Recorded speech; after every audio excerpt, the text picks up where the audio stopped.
Scott, you can go ahead and start recording, and I will open it up. So good afternoon, everyone, and welcome to today's NACAA 365 webinar. NACAA is your professional improvement association, and we are offering educational webinars on the second and fourth Wednesday of each month throughout the year. We are glad that you've joined us today, and we want to encourage you to continue to join us each month on the second and fourth Wednesday at this same time. Today's webinar and some of the next several ones are very practical when it comes to this time of year when you're applying for to present a poster or to present a presentation or for an award. And so these webinars are to help you do the best you can in applying for those things. And today's webinar is being hosted by the Professional Excellence Committee. And so Bonnie, if you want to start sharing those slides. This is about creating award-winning posters, and the Professional Excellence Committee is chaired by Nick Simmons from Florida, and Bonnie Hopkins from New Mexico is the West Region Vice Chair. The Southern Region Vice Chair is Brian Holler from Arkansas. Gary Gowa is the North Central Vice Chair from Ohio, and Megan, you'll have to help me out, Muehlbauer from New Jersey is the Northeast Region Vice Chair. So thank you to the Professional Excellence Committee, and I'm going to turn it over to you now, and then I'll wrap up at the end. All right, thank you, Phil. Again, I'm Nick Simmons. I currently serve as your National Committee Chair for Professional Excellence, and our primary mission to assist the association is to manage the poster contest. And so we wanted to spend some time with you today to explain some things, especially those of us who have been on the committee for a while, some things that we've seen that maybe can make it easier for you as a potential presenter to make the application process and the presenting process much easier. So to start at the very basics of the poster contest, this is a showcase of your work and your expertise on successful programs that you've been able to implement within your county or region or state. And it's a really great opportunity for some one-on-one time with your fellow colleagues in a normal setting when we're able to go to an AMPIC. You know, we have the seminar sessions, and usually you can disseminate that information to a big group, but the poster session allows for some more one-on-one and more in-depth conversation about your programs. And, you know, this is a great way to share ideas so that we all, with one general mission to improve life and conditions for our local communities, this is a great way to do that. And so we split the contest. There's two categories. We have the applied research that gives individuals the opportunity to discuss more of the technical and science-based methods that they may have used at a local level or maybe with a state specialist. And that category really provides a lot of technical expertise. The extension education section is one where we can showcase successful programs in our states and in our counties. And this is a great way to share some ideas that you can bring back to your program and make it even more successful. Right. So to talk a little bit about what a poster is, and I mentioned some of this briefly a little bit before, is a visual and engaging summary of your successful work as an extension agent.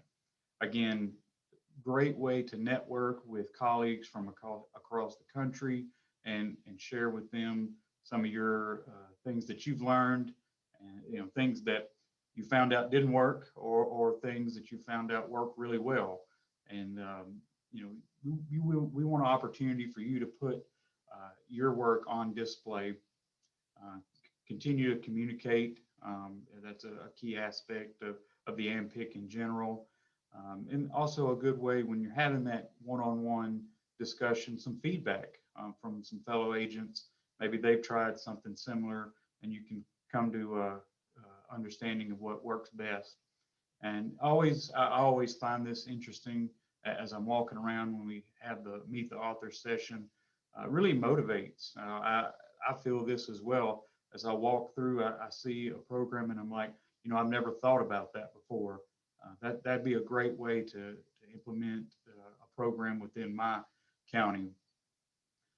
Some of the things that a poster is not, and some of this is interesting, but we wanted to emphasize this, and we'll go into in depth as we get later in the presentation. But the poster, it's not a manuscript or just a way to dump a lot of charts and graphs and just the abstract type of information. We won't, and Bonnie will talk about this a little later as you think about the design. You want that poster to be appealing, eye-catching, so that you have that person stop and look at it, and eventually, sit down and discuss with you. So, as you start designing and developing your poster, just kind of keep those things in mind. So to talk about the judging process, you have the option to submit your poster to be judged against your peers initially at the state level, and your state chair will handle the processes for that. If you are a state winner, you will move on to be a regional finalist. Your regional vice chairs will then coordinate the judging at the regional level. Oh, thank you. We'll coordinate the judging at the regional level. And then if you are one of the finalists, we have 3 from each region that encompasses 2 categories. So we ultimately end up with 24 national finalists, and then those are judged in person at the AMPIC. So there's a good bit of information here on this slide, and we want to really emphasize some of these dates to make sure that especially if you have a poster to be judged, that your poster and your abstract and your submission doesn't get lost in the shuffle, because some of us who have been on the committee for a while, we've seen this before, and not to any fault of somebody. We're all very busy and holding these leadership positions at the state or regional or national level is just an addition to what we're doing. March 15th is a pretty universal deadline for a lot of things. I believe it's the same date for applications for scholarship, for many of our abstracts for seminars, but that is our date for your abstract to be completed and submitted through the national website. Sometimes we will find that people have what is called an incomplete application. They don't click the button there at the bottom to officially submit their abstract, and so we want to make sure that you take the time to fully submit everything. Make sure that all your authors are listed appropriately. Make sure that you have all the components of the abstract that you want, and if you can at that time, if you have it designed, and it actually helps us, your state chairs and your regional chairs, if you go ahead and upload the PDF version of your poster at that time. Now you have a little bit of time between the March 15 date and when the judging starts at the state and regional level. But it really helps us out, and if you're a state chair on the call, it should help you out. If you can already have those PDF versions of the posters, because that's ultimately what you'll need to judge at the state level. We work together. Maybe go back one, Bonnie. So state and regional vice chairs work together in May, generally in the May timeframe, to get all the submissions completed, and then we as the committee kind of take it from there, and the regional and judging happens, and then we start preparing for the national event.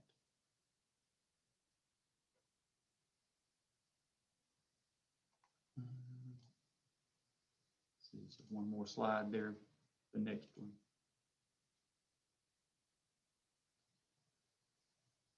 So you can have a poster that is displayed only.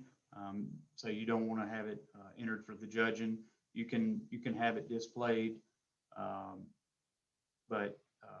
that's important for a lot of us that need those submissions to be in the proceedings. If you're thinking about promotion and tenure, depending on your state's P&T process, there is when you're in the application part, you will have to declare if you're wanting the poster to be judged. I will display at the AMPIC if not a state winner, or will not display if not a state winner. And I know that can be a little bit confusing, but essentially some of the feedback we got was that some individuals with travel limitations, if they're not in the running for a regional or a national, then they usually will just pull that poster and possibly not participate. But we encourage you to showcase your work, and we always enjoy having a really strong poster demonstration at the AMPIC. So I think, Bonnie, I'll turn it over to you. Sure. Thanks, Nick. So we really wanted to give everyone a chance to review the scorecard that is used in the judging process for the poster competitions. And so I took a quick screenshot of this, which is the one for applied research. It's really important when designing your poster to look at these different categories, because obviously they have different weights. They're based on 100 points total. For research, it starts off with your hypothesis, and that's 15 points just for that small section. So it actually holds more weight than your presentation of your poster. So we encourage you to keep that in mind. Your results have the most weight along with your research that you're presenting. So make sure you're focusing on those areas that have the highest point values and not putting all of your efforts into adding pictures or graphic designs or things of that nature.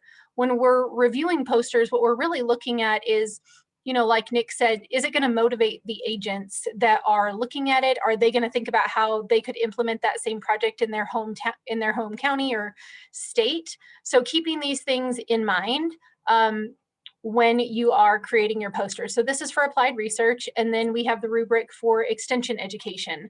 So the first thing with extension is that you have to address the need or goal. How did you come to find that this was something that your community required of you? So state that clearly, whether that comes from a needs assessment or from your advisory committee. Your sound educational practices. What are the educational methods used in your project, and are they appropriate for the audience to reach the goal? Then it focuses on your presentation and your summary and results. So all of your state chairs should have these scorecards, and they'll also be posted on the website. Just keep them in mind when you're creating your poster, that it's not just about the visuals, that we're really looking for their sound content. We wanted to display some of our national winners from last year. So this is the winner for research. It came out of California. It was a fantastic poster. I realize that it's very difficult to read the words on here, but we wanted to show you some of these examples of clear, crisp, high resolution photos, good information expressed through charts, a solid background and conclusion. And you can also see the 3 distinct panels in the poster presentation that make it easier to read. This is the second place winner for the research poster. And some of the things I liked about this, quality photos at the top. I liked that they used a colored background instead of just white. It helps it stand out just a little bit, but you want to avoid using a solid photo background behind your pictures because it can be overly distracting. I like that a lot of the words are on the 2 panels to the right and the left, and the center is all about the results. It makes it very easy to read and still draws your attention in with the different contrasting colors. This is our national winner for 2020 for extension education. I like that they went bold and used really strong colors. Usually we say to avoid things like neon colors because they might stand out too much, but I think they did an excellent example here of using those colors very tastefully. Good, bold pictures at the top. Again, easy to read with a clear introduction, objectives, programming methods, and results. They've got some acknowledgements at the bottom and then also some contact information so that you can follow up with the people that actually did the work during or after the conference. This is the last great example. This is our second place national winner for education, extension education. So again, a very different poster than the one that we just saw, but equally as good. They have a lot of their information on there in regards to their educational program. Their goal is very clearly stated. They've got great branding from their university. And in general, it's just a great design with a lot of interesting information. I love the bullet points here, the different arrows that really catch your eye and draw you to different areas of the poster. So you do have to put yourself in the position of the reader that's going to be there and thinking there may be 100 posters. So what gets someone to stop at your poster and actually pay attention? Extension agents at these conferences have a fairly short attention span. So how are you going to grab that reader and really get them to understand the work that you did? Now we wanted to shift gears and talk a little bit about where to begin if you've never done a poster before. I think that it can be a bit intimidating to design a poster because we are not graphic artists. Maybe we're used to presenting PowerPoints or something of that nature, but something like a poster is different. So my suggestion is to start on the association website and look at the past winners. You can study the winning posters from years past and really get a great idea of what it takes to be on that level. Next, plan your extension programming or research on the idea of creating a poster. So do your program with a poster in mind. You want to plan your strong impacts and evaluations for your program, and then clearly demonstrate the change your program or research made in your community. Then you begin to write your abstract, and we'll go over the key details of the abstract. I recommend doing a little sketch on paper of what your poster might look like. And then more than anything, remember your target audience is your peers and fellow extension agents. Posters are not for your county commissioners. They're not for the public. You do not have to explain the concept of extension on your poster because, you know, it's going to be viewed only at our national meeting. Really put your information on there with, you know, building up fellow agents or even new agents and allowing them to take your work and replicate it in their own communities. So when you're completing your abstract is really your gate, your first step in the door with the poster competition. That's what your state chair is going to review. They're going to look at that for wording, content, all of these details. But in, I think, 2018, we changed it so that it is not allowed to be on your poster, and you will actually get docked points if you put your abstract on your poster. So that's something to keep in mind. And it seems like we say it, but people still end up doing it. Your abstract text should be within 150 to 350 words. I recommend doing that in a Word document and copying and pasting it into the association website application so that you have it for future years and you can go back and really look at those Word contents. You want to make sure that your scientific names are italicized. Do not use capital letters or all capital letters in your abstract. Do not underline text as it indicates a hyperlink. Extension abstracts must show program impact, while applied research abstracts must include the research data. Always state your objective and rationale that's going to be seen on your poster within your abstract and outline your methods that you use to accomplish your objectives.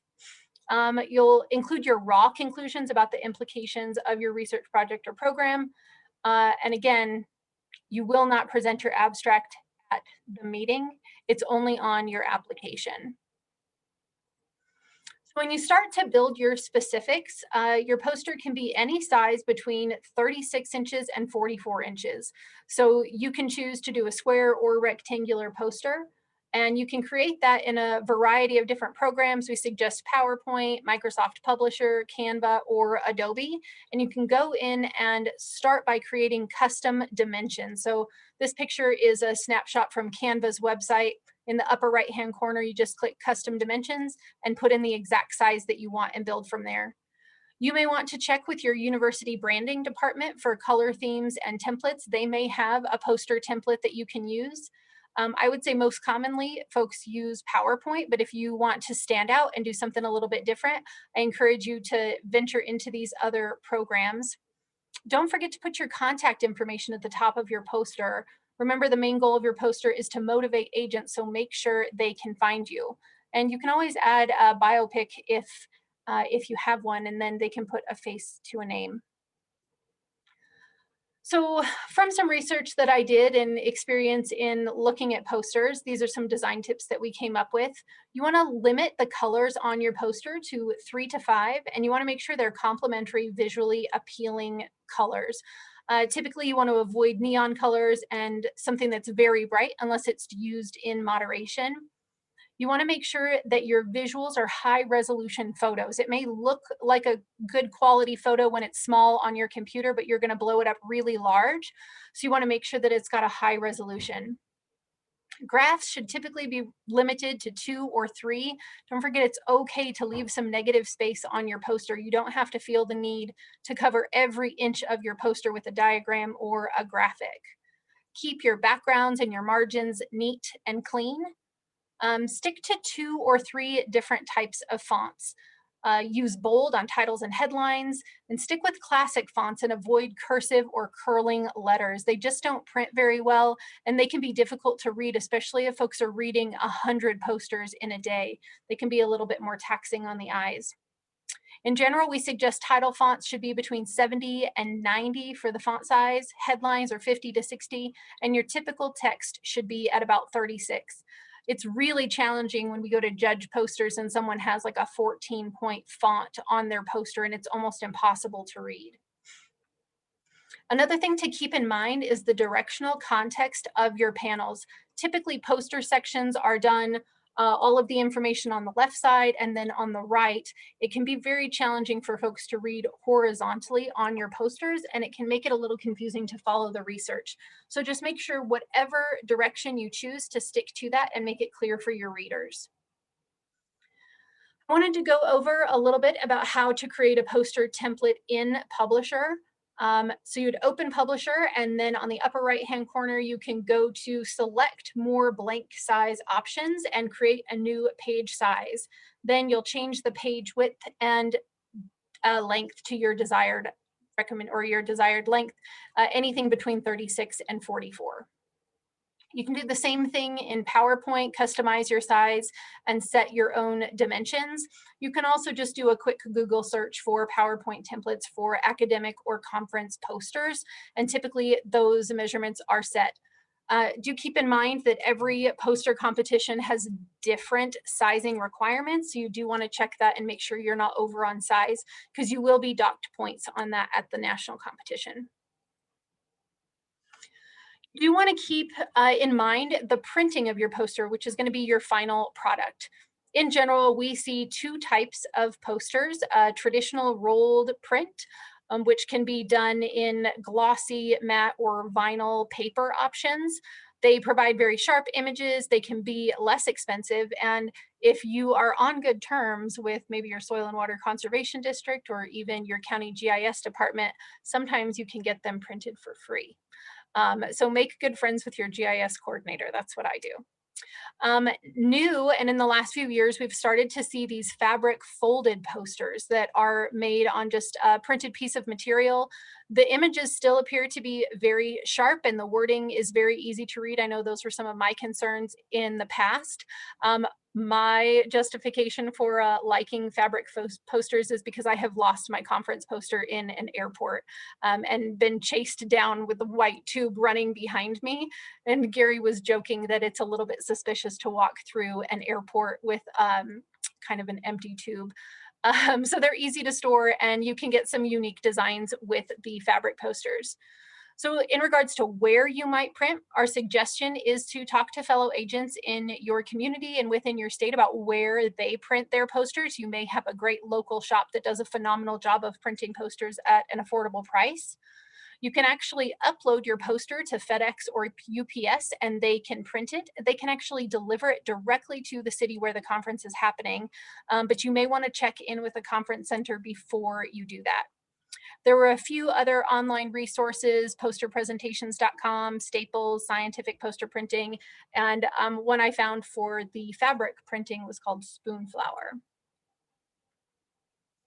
So a few tips and tricks that we wanted to go over are to know your state chair, be in close contact with them as much as necessary. Don't hesitate to reach out to them. You do want to double check with them that they received your application as well as your PDF.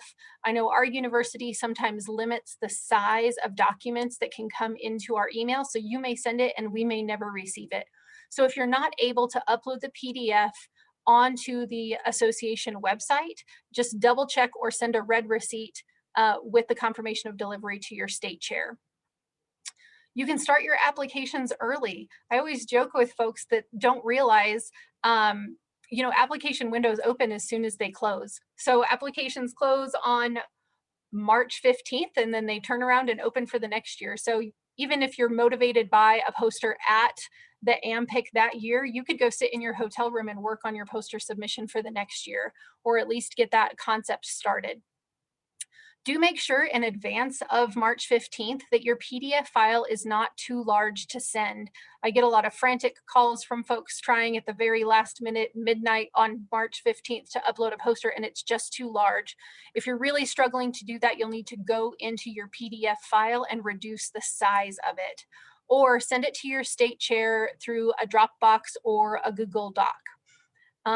Always find someone to proofread your abstract and your poster for errors so that you're not having to deal with that later on. I think Gary is going to take over from here. Okay, let me, let's see which one.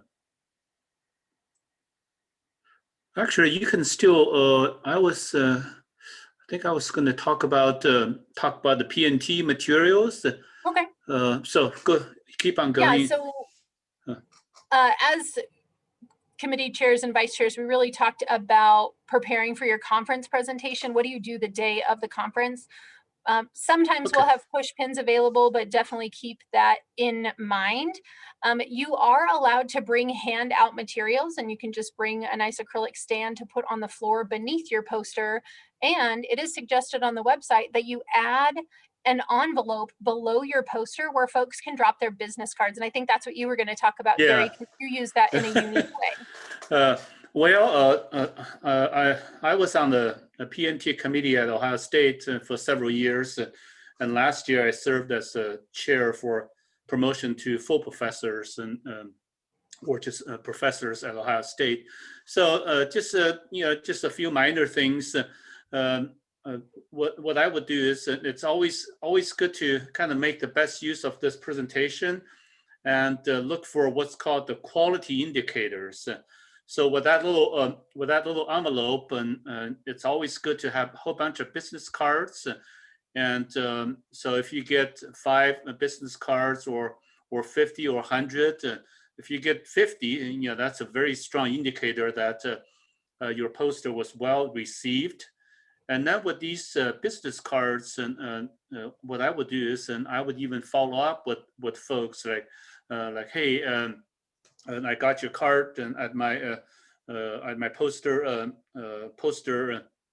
display, and did you get to use my information? How did you use it? And those kind of things could be plugged into your PNT document as quality indicators. I think it's a good reminder for folks that are walking around reading the posters to bring those business cards. And if you're really interested or engaged by a poster, you can drop your business card in there and let them know that you're interested in receiving more information. That way it doesn't fall through the cracks when everyone gets back to the conference and you can't remember which state they were from. So when you arrive at the conference, you will check in with the regional chairs on Sunday. I think that catches a lot of folks off guard that you do have to hang your poster the day before the conference starts. So you do have to be there by 5 p.m. So plan your travel accordingly. And then posters need to be taken down by 3:30 on the final day of the trade show, which typically falls on a Tuesday. A few other good reminders is that the national winner receives $500 and the 3 finalists receive $250, and then the regional and state winners receive certificates. Applying for a poster and even presenting it, even if you're not a state winner, looks great on your promotion and tenure portfolios and resumes. We do like to remind people that if you put multiple authors on your posters, that only association members will receive certificates.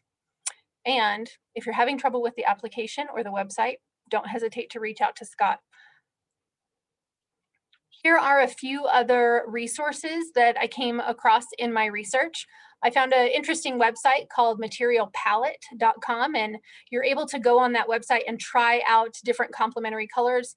I don't know if any of you live in Crimson Land, but it can be difficult to find colors that can complement our university color of crimson. So you can go on there, put that in, and it'll give you some good complementary colors. Academic posters, better posters, creating effective academic posters. These are all great websites, and a lot of them have YouTube videos on just how to walk through and use your posters as an effective communication tool. As a final reminder, all applications for the poster competition must be submitted by March 15th, along with your completed poster PDF. And with that, we can take some questions. Yeah, there was a question Go ahead, about Nick. the handout. Let's see, I'm seeing a question from Ashley Wright. Has the association considered moving towards virtual posters at some point in the future? Nick, do you want to take that one? Yeah, so, since we went to a virtual conference last year, and we did a lot of the work in Microsoft Teams, and we built the poster rooms, we saw that capability can come to fruition. We talked about, and in fact, we talked earlier today about, for the national finalists, having some interactive displays of them, like on a TV or a touch screen or something like that. We're still massaging those ideas out. We talked about, we understand that travel is tough as ever. Budgets are really tough. So the conversations are happening regarding some type of virtual option for posters. You would just have to take into consideration the judging aspect, if it's one that you're wanting to have judged, to work through those things. So again, that we're talking about it as a committee and working with our council chair and the national board. I think if there are components of a virtual program that you would appreciate as someone that's participating in the program, there's a lot of options out there. So if there is feedback, I would definitely recommend reaching out to your regional chair or Nick to provide that, because technology moves faster than I think any of us can anticipate. So if you've seen something amazing at another conference or some sort of virtual poster presentation that was really exciting, I think that we're all open to those suggestions. Yeah. I was looking at another, oh, sorry, go ahead, Nick. Yeah, I was just going to add, you were talking about the correspondence or communication with the presenter. One thing that I've seen, and we've done it, or some of my colleagues here, using QR codes on your poster. So you could link that QR code to, if what you're talking about refers to a website or a team blog, or maybe you make a special video that goes into more in depth, where let's just say you work with a farmer on some type of BMP project and you recorded that. That's a way for the static poster to be interactive. And I think that leads to opportunities with what Ashley was asking, is if we look at virtual and online versions of posters, you can make components of it more interactive, linked to YouTube pages or a Google site or something like that. Many of the things that we all learned this past year are valuable tools that we can use. So, like you said, Bonnie, things move faster than we know it sometimes, but I certainly think that's a direction that we'll see in the years to come. I just kind of like to encourage our newer agents and educators, just keep trying. A winning formula one year may not be winning next year, or a poster that did not win the year before. You can update the poster with new information. Just my philosophy is to keep trying until you you become a national winner. Even when you do, you could keep working on it. It's fun. It's a lot of fun. But if you didn't win, don't get discouraged. And just because we have lots of great posters, and quite a few of the great posters may or may not have won, but keep trying. It's fun. I'd like to also just remind everybody, or those members who went to the virtual conference in 2020, you're still in that Teams part from that meeting, and all those posters are available through Teams to actually look at the poster. And so you've got, hundreds of posters there to look at to get some good ideas and examples of how to do a poster. Yeah. That's a great suggestion. So a few other questions in the comments. I don't know, Nick, if you want to take this. Cindy was asking if you can submit more than one poster for your state. Nick, do you want to take that one? I think Scott answered her question. A member can only be the senior author or first name on one poster in each category. But you can be an additional author, second, third author on as many as you want. But lead author, only one per category.